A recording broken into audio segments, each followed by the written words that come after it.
अस्सलाम वालेकुम जी। Last lecture के अंदर हमने फ़्लो मेजरिंग डिवाइसेस डिस्कस की थी और फ़्लो मेजरिंग डिवाइसेस में हमने सबसे पहले वीयर को डिस्कस किया था कि वीयर एक ऐसी डिवाइस है जिसे हम इस्तेमाल करते हैं फ़्लो को रेगुलेट करने के लिए। और उसका जो मेन पर्पस होता है वो जो चैनल, अगर कोई चैनल की इरेगुलर ज्योमेट्री है तो उसे हम रेगुलर जो शेप में वहाँ पे ढाल सकते हैं और उस रेगुलर शेप को हम यूज़ कर सकते हैं for the purpose of measurement of flow rate. और हमारी जो नेक्स्ट डिवाइस है that is an orifice. So what is an orifice? Orifice is an opening into a plate used to measure the flow rate. ये बिल्कुल एक opening, एक किसी भी सुराख की तरह आप इसे कह सकते हैं। किसी प्लेट के अंदर या किसी कंटेनर के अंदर हम इसे बना के और जो लिक्विड है सारा उसे यहाँ पे इससे पास करवाते हैं सारा, और वहाँ से हम इसकी मेजरमेंट लेते हैं। तो इसकी एक शर्त है कि जो वाटर लेवल उन अपस्ट्रीम साइड, जो यानी अपस्ट्रीम साइड से मुराद है जिस साइड से ये पानी आ रहा है, तो जो अपस्ट्रीम साइड का वाटर लेवल है that should be above the top edge of orifice. ये टॉप एज ऑफ ऑरिफिस है, ये बॉटम एज ऑफ ऑरिफिस है, तो that should be above the top edge of orifice. अगर ये टॉप एज से यानी यहाँ से अगर ये ऊपर होगा तब ही ये एक्ट करेगी एज एन ऑरिफिस, और अगर ये टॉप एज से ऊपर नहीं होगा तो ये एक्ट करेगी एज एन वियर। यानी अगर यहाँ से पानी का लेवल थोड़ा सा भी नीचे हो जाता है इस कंटेनर के अंदर या इस चैनल के अंदर तो that will act as a weir. ठीक है, तो इसकी ये लाजमी शर्त है कि ये जो वाटर लेवल है ये ऊपर होना चाहिए above the top edge of orifice. Orifice किसी भी शेप में हो सकती है, could be in rectangular form और इन सर्कुलर फॉर्म, और you can design in any shape, maybe in irregular shape, but to calculate the discharge or calculate the area of the shape will be on your head. ठीक है, तो इसकी कोई शर्त नहीं है कि ये किस शेप में हो, ये किसी भी शेप में ओपनिंग हो सकती है। सिर्फ हमारी जो बुनियादी शर्त होती है वो ये होती है कि जो हमारे पास वाटर का हेड इनफ होना चाहिए जो कि इससे थोड़ा ऊपर हो। तो हेड से मुराद यहाँ पे वाटर लेवल है from the centre of the orifice. ये जो हमारा ऑरिफिस है इसके जो सेंटर यहाँ से जो वाटर की हाइट है at upstream level that is head.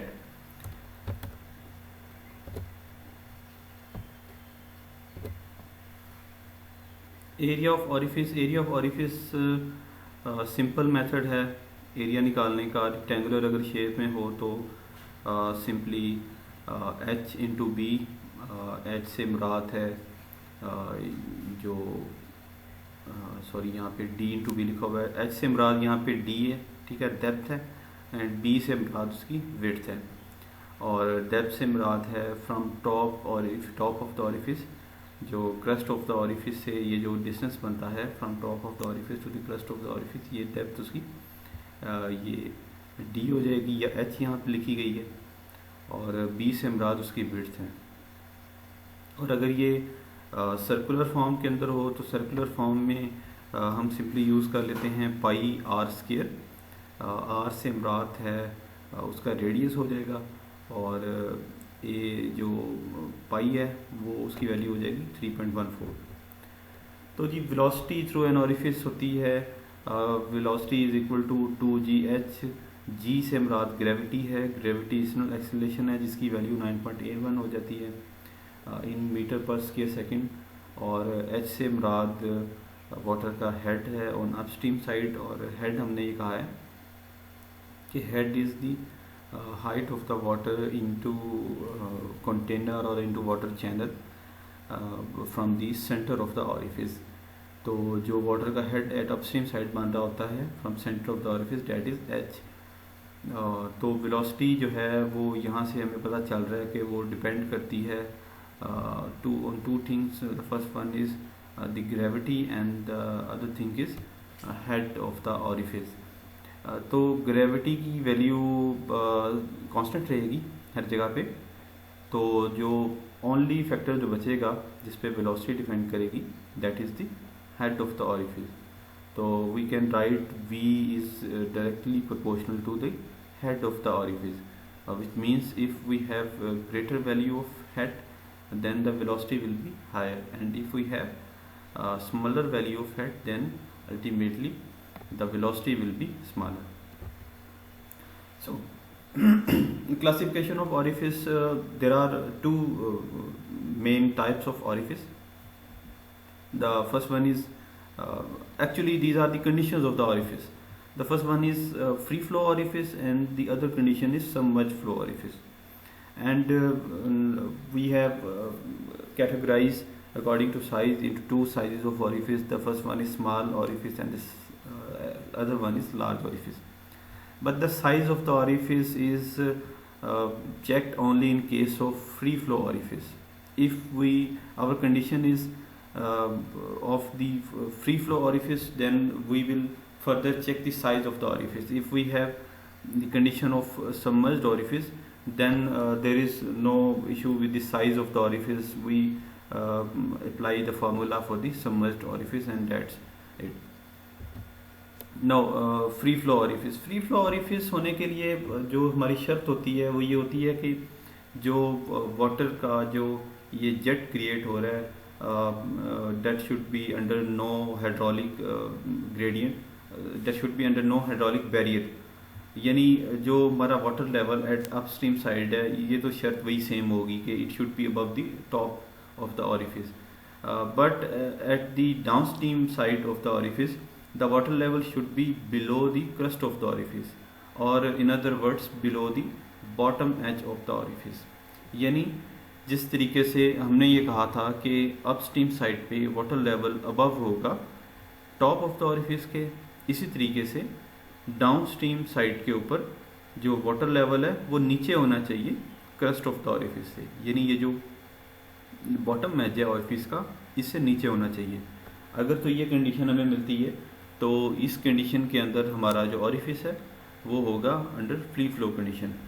और अगर ये हमें कंडीशन नहीं मिलती, अगर हमें ये जो वाटर लेवल है ये मिलता है हमें यहाँ से बॉटम से ऊपर मिलता है, यानी यहाँ पे भी हो सकता है, इस जगह पे भी हो सकता है, या ये टॉप के बिल्कुल ऊपर हो सकता है, तो इस कंडीशन को हम कहेंगे सबमर्ज फ्लो ऑरिफिस. तो पहले हम देख लेते हैं फ्री फ्लो ऑरिफिस की अंदर हम मज़ीद फिर साइज़ चेक करते हैं. वो क्यों चेक करते हैं? तो अगर एक ऑरिफिस फ्री फ्लो कंडीशन के अंदर हो तो उसका जो है फिर फर्दर हमें उसका साइज़ देखना होता है कि इसका साइज़ क्या है. अब साइज़ से मुराद यहाँ पे क्या है? साइज़ से मुराद ये है कि हमारे पास जो ऑरिफिस का हेड होता है, ऑरिफिस का ये चीज़ हेड, ये हमारे ऑरिफिस की डेप्थ के लिहाज से कितना ज़्यादा है. अगर तो ये ऑरिफिस की डेप्थ के लिहाज से हेड की वैल्यू काफ़ी ज़्यादा हो तो हम अपने ऑरिफिस में वेलोसिटी की एक ही वैल्यू लेते हैं और उस वैल्यू को हम एवरेज कंसिडर कर लेते हैं for every part of the orifice. और अगर ये हेड कंसिडरेबली इतना ज़्यादा ना हो, यानी कि हमारा जो ऑरिफिस है इसका साइज़ अच्छा खासा हो और इसके मुकाबले में जो हेड की वैल्यू है वो हमारे पास बहुत ज़्यादा ना हो, तो उस केस के अंदर हम क्योंकि हेड की वैल्यू के कम होने से जो हेड का इफ़ेक्ट होना है ऑरिफिस के डिफरेंट पार्ट्स के ऊपर, वो उसमें सिग्निफिकेंट डिफरेंस आ जाता है. लिहाजा उस केस के अंदर हम जो वेलोसिटी की वैल्यू है वो हम एक वैल्यू पर रिलाई नहीं करते, या इन अदर वर्ड्स हम हेड की एक वैल्यू के ऊपर रिलाई नहीं करते, हम हेड की एक से ज़्यादा वैल्यू लेते हैं.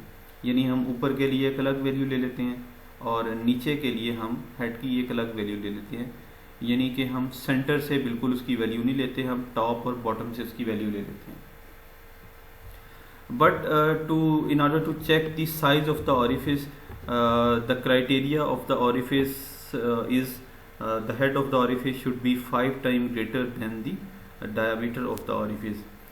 Here D means diameter or D means depth, or in the first slide where we discussed the area of the orifice, the D means the H. ठीक है, तो ये अगर D अगर ये 5 टाइम स्मॉलर है from the head of the orifice, इससे अगर ये 5 टाइम स्मॉलर है, in such case the orifice will be called as small orifice. An orifice is termed as small orifice when its size is small compared to the head causing flow. And the criteria is the orifice should be considered small if the available head is more than 5 times the height of the orifice. ठीक हो गया जी. अच्छा, और अगर ये criteria fulfil नहीं हो रहा, यानी वो 4 and 9 पॉइंट उससे हायर है, 5 पॉइंट नहीं है, 5 एग्जैक्टली टाइम नहीं है, अगर 4.9 टाइम अगर हायर है तो भी हम ऑरिफिस को लार्ज ऑरिफिस कंसिडर करते हैं. ठीक है, तो जो स्मॉल ऑरिफिस है, अब you know discharge is equal to area into velocity. In the we have studied in the case of flow rate measurement using velocity method. Q was equal to area into velocity, and here A is area and this is 2gh is velocity. We have discussed that velocity of a flow orifice is equal to 2gh. So we combine, we put the value of velocity in our first equation, that is Q is equal to AV. Then it will become Q is equal to area into 2gh. And now here is coefficient of discharge. Now what is coefficient of discharge? We have discussed the coefficient of discharge in case of wear. Coefficient of discharge was a ratio between actual discharge to theoretical discharge. Here we have detail of coefficient of discharge. हम उसे discuss कर लेते हैं. So coefficient of discharge is the ratio, and we further have ratios of area, actual and theoretical area, and similarly in case of velocity. The first one is the ratio of area, actual area to the ratio of area of the orifice, that is called Cc, and similarly the ratio of actual velocity to the theoretical velocity, that is called Cv. अच्छा, अब actual area और theoretical area से क्या मुराद है? Theoretically जो value आती है area की, यानी जिस वक्त वहाँ से कोई फ्लो पास नहीं कर रहा हम उसकी मेजरमेंट ले तो दैट इज़ 80. और एक्चुअल एरिया से मुराद ये है, अगर आप इस फिगर को ध्यान से देखें तो यहाँ पे ये जो जेट बन रही है, ये जेट इन पॉइंट से थोड़ी डिस्टर्ब हो रही है. इसकी वैल्यू यहाँ से इफ़ेक्टिवली उतनी नहीं रहती जितनी एक्चुअली हमारे ऑरिफिस की है. इसकी वजह क्या होती है? इसकी वजह ये होती है, ये जो फ्लो लाइंस आपको नज़र आ रही हैं, ये बिल्कुल स्ट्रेट फ्लो लाइन है, यहाँ से ये फ्लो लाइन थोड़ी सी कर्वेचर में आ गई हैं. ठीक है, और इस जगह से और कर्वेचर में आ गई हैं थोड़ी सी, और अगर आप यहाँ से बनाएं तो ये बिल्कुल ही कर्व बन जाएगी. ये किस लिए हो रही है? क्योंकि ये जो साइडों का वाटर है, ये जो साइडों का वाटर है, ये इसे फोर्स कर रहा होता है. ठीक है, और इसकी यहाँ पे जो इसके इस तरह फोर्स लगाने से और एज की वजह से, और इसके एज की वजह से जो इसका इफ़ेक्टिव एरिया है वो सेम नहीं रहता, यानी एक्चुअल एरिया की वैल्यू डिफरेंट हो जाती है जो थ्योरेटिकली एरिया होना चाहिए. तो इस चीज़ को डिस्कस किया गया है सीसी के ज़रिए. और इसी तरीके से वेलोसिटी, जो थ्योरेटिकली वेलोसिटी हमारे पास आती है और जो एक्चुअल वेलोसिटी आती है, उसकी वैल्यू में डिफरेंस आ सकता है due to the frictional losses, roughness of the due to the roughness of the orifice. ठीक है, इनकी वजह से तो इसकी जो रेशियो है that is called the CV. तो इन दोनों का जो मल्टीपल है that will be coefficient of discharge. यहाँ पे ये दिखाया गया है कि coefficient of discharge that is the ratio of actual discharge over theoretical discharge. और actual discharge Q is equal to AV. तो एक्चुअल डिस्चार्ज में एरिया भी एक्चुअल आ जाएगा और वेलोसिटी भी एक्चुअल. इसी तरीके से थ्योरेटिकल डिस्चार्ज के केस में एरिया और वेलोसिटी थ्योरेटिकल आ जाएगी.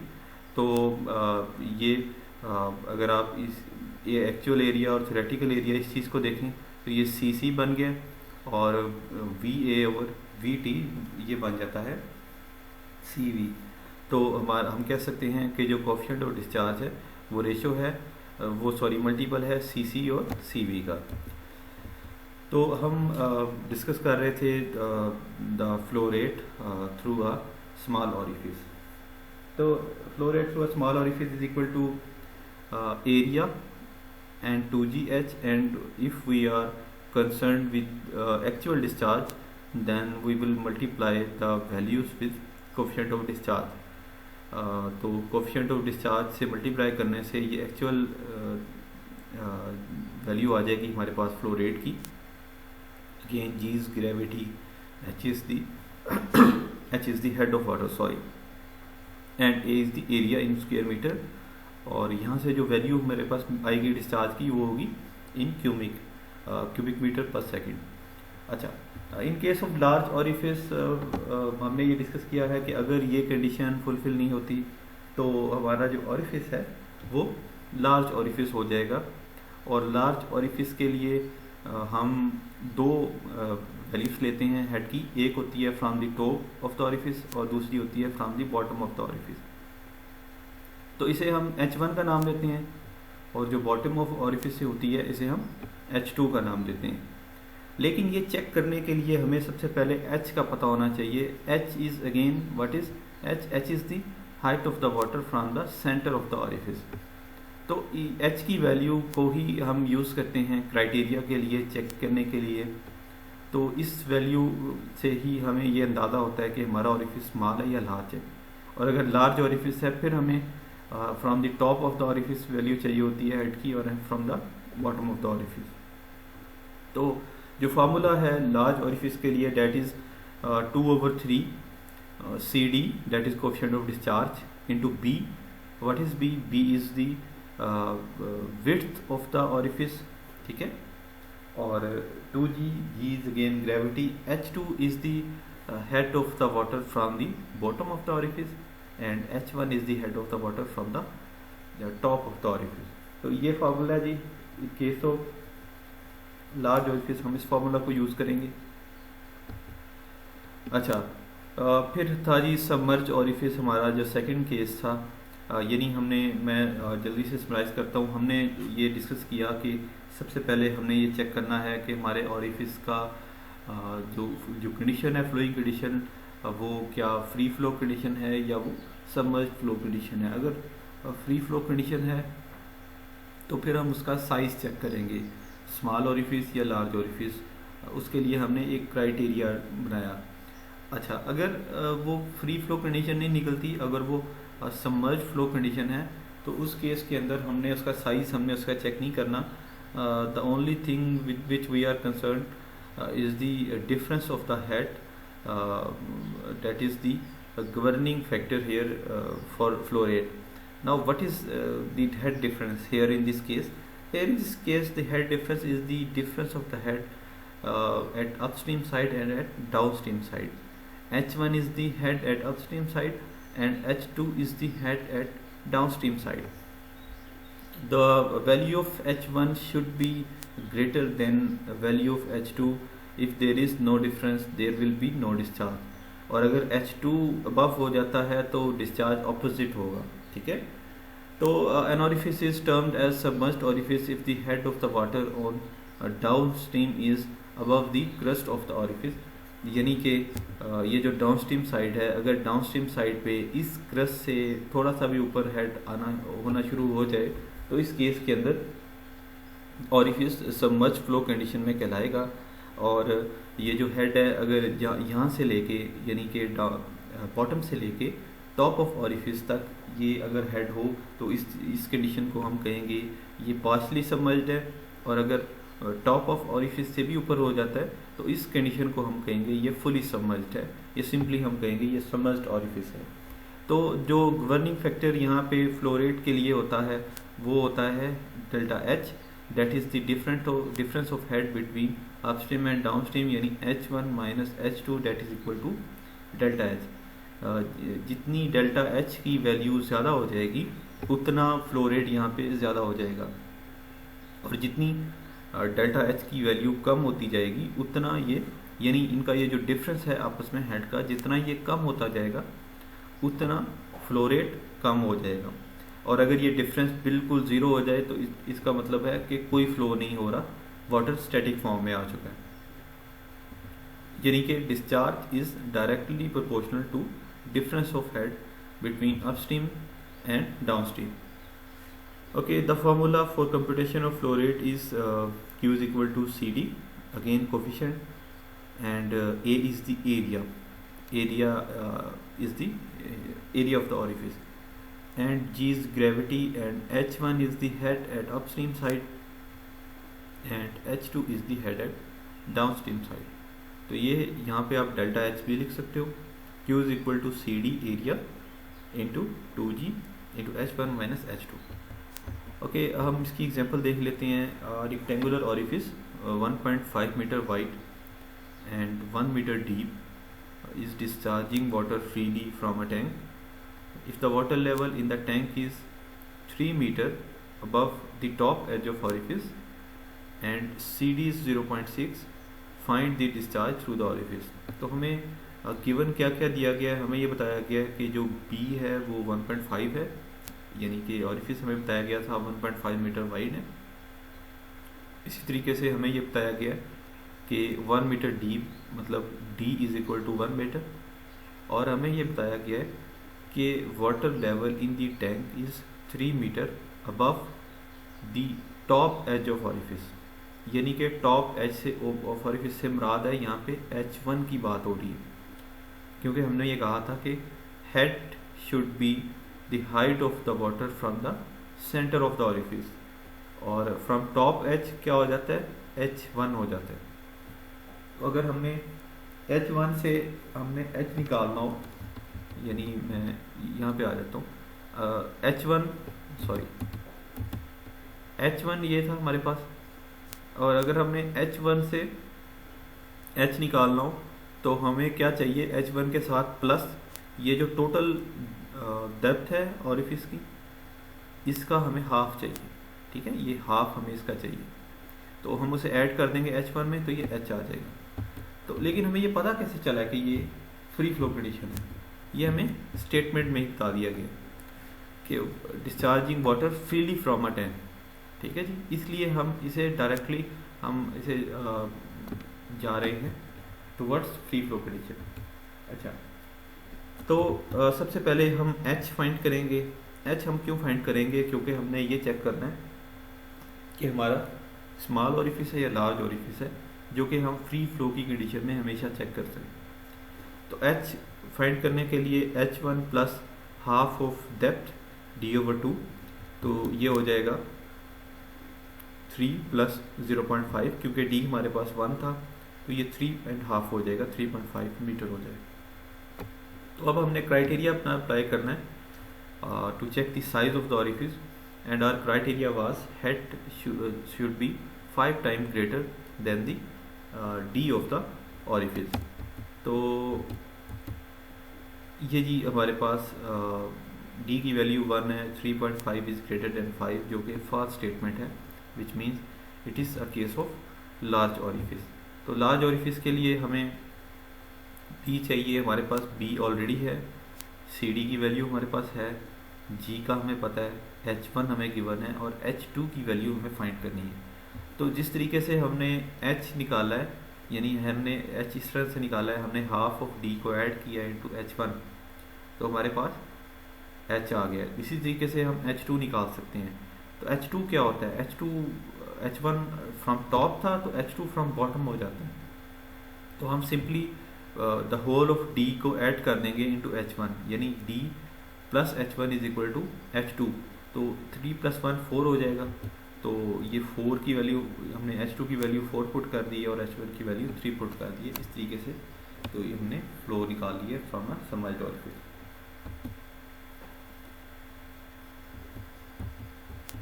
अगेन जी, a rectangular orifice 1.5 meter wide, 1 meter deep is discharging water freely from a tank. If the water level in the tank is 7 meter above the center of the orifice and CD is 0.6, find the discharge through the orifice.